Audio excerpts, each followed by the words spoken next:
सर्वांना गुढीपाडव्याच्या म्हणजेच नूतन वर्षाच्या आज आपला मराठी महिन्याचा पहिला दिवस आहे।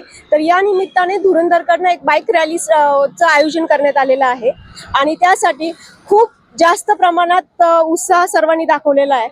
त्या लेडीज ज्या आहेत म्हणजे ज्या मुली घरात असतात त्या आज सगळ्या लेडीज बाहेर आलेल्या आहेत।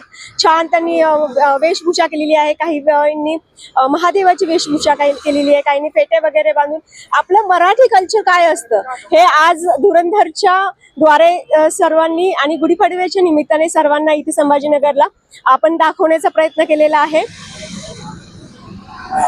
कशा प्रकारे आणि कुठून रॅली काढण्यात आली, काय वाटतं आज नवीन वर्ष आहे, आपण पारंपरिक पोशाख प्रदान केला, कसं वाटतं? आज आपण जे म्हणजे बाईक रॅली मध्ये आम्ही जे पार्टिसिपेट केलेलं आहे ते ऍक्च्युली खूप छान वाटतंय।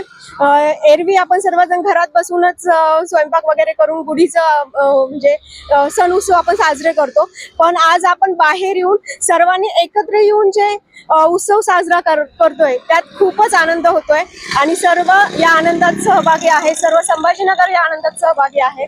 सो भारीच। माझं नाव छाया वाळके। आज आपण जी रॅलीचं शोभायात्रेचं आयोजन केलेलं आहे कशा पद्धतीने केलं आणि कशा प्रकारे त्यामध्ये सजावटीची हे केली आहे?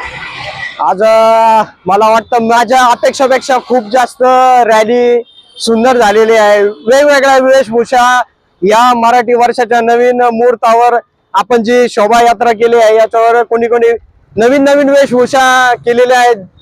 कोणी शिवाजी छत्रपती महाराज, कोणी महादेव, कोणी पार्वती, जे पारंपरिक आपले पोशाख आहे ते परिधान करून आपण एक आपल्या शहरामध्ये बाईक रॅली आज आयोजित केलेली आहे।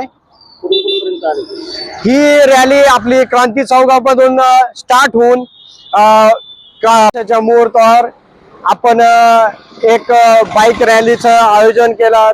या बाईक रॅलीमध्ये सर्व आपल्या शहरातले पारंपरिक पोशाख घालून सर्व एक ग्रुप आलेला आहेत।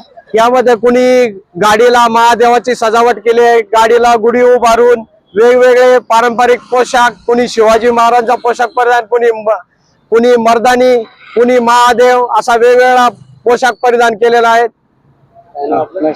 माझं नाव विवेक वाळके.